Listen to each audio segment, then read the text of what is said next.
Shalom Bapak Ibu Saudara-saudari yang terkasih dalam nama Tuhan Yesus. Renungan Sabda Sadi kita hari ini berbicara mengenai perbuatan baik sebagai korban, dan teks terambil dari Ibrani pasal yang ke-13 ayat 15 hingga ayat yang ke-16. Saya bacakan. Sebab itu marilah kita oleh Dia senantiasa mempersembahkan korban syukur kepada Allah, yaitu ucapan bibir yang memuliakan namanya. Dan janganlah kamu lupa berbuat baik dan memberi bantuan, sebab korban-korban yang demikianlah yang berkenan kepada Allah.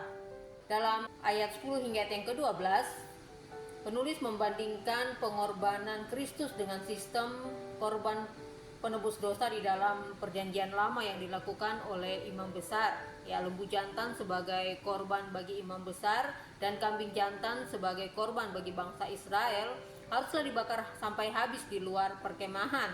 Ya, kalau kita melihat dalam Imamat pasal yang ke-16 ayat yang ke-27, lembu jantan dan kambing jantan korban penghapus dosa yang darahnya telah dibawa masuk untuk mengadakan pendamaian di dalam tempat kudus harus dibawa keluar dari perkemahan, dan kulitnya, dagingnya dan kotorannya harus dibakar habis.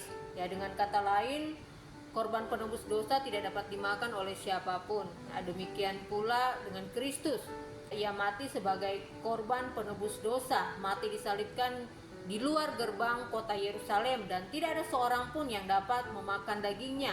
Nah, kemungkinan sebagian jemaat pada waktu itu begitu menekankan soal perjamuan Tuhan, di mana mereka percaya bahwa roti yang dikhususkan sama dengan tubuh Kristus yang dikonsumsi oleh mereka. Atau seperti kepercayaan dari orang Yunani, ya, mereka mempersembahkan makanan kepada berhala dan mereka percaya bahwa Sang Allah masuk ke dalam makanan itu, dan ketika mereka makan, Allah mereka akan masuk ke dalam mereka. Nah, sebab itu penulis di sini menegaskan bahwa dasar dari ibadah yang sejati adalah kasih karunia. Dasar dari ibadah yang sejati adalah anugerah, ya. Kalau kita lihat di ayat yang ke-9, kasih karunia dalam Kristus Yesus.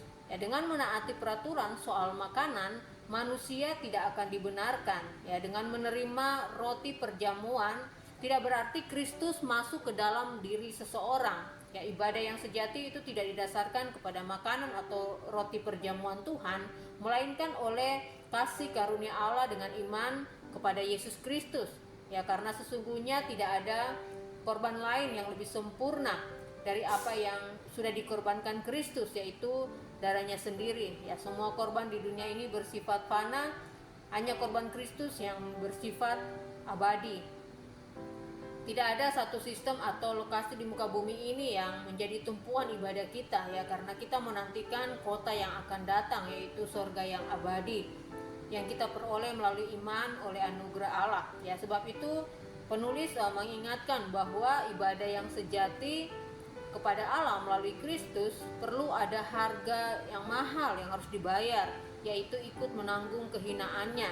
Ya, semua sistem dan peraturan Taurat Perjanjian Lama telah digenapkan dalam kematian Yesus Kristus.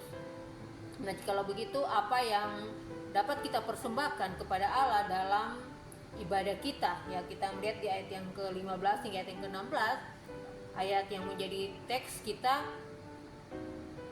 Itu disebutkan unsur dari ibadah yang sejati, yaitu senantiasa menaikkan ucapan syukur dan pujian kepada Allah dalam Kristus Yesus. Ucapan bibir yang memuliakan nama Allah di mana saja dan kapan saja.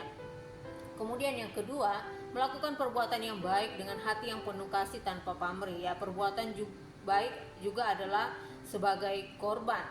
Nah, saudara, persembahan yang sejati adalah ucapan syukur dan pujian dan perbuatan baik yang memuliakan nama Allah. Ya, kita mengingat Matius 5 ayat yang ke-16, di sana dikatakan, demikianlah hendaknya terangmu bercahaya di depan orang supaya mereka melihat perbuatanmu yang baik dan memuliakan Bapamu yang di surga. Amin. Puji nama Tuhan. Tuhan Yesus memberkati.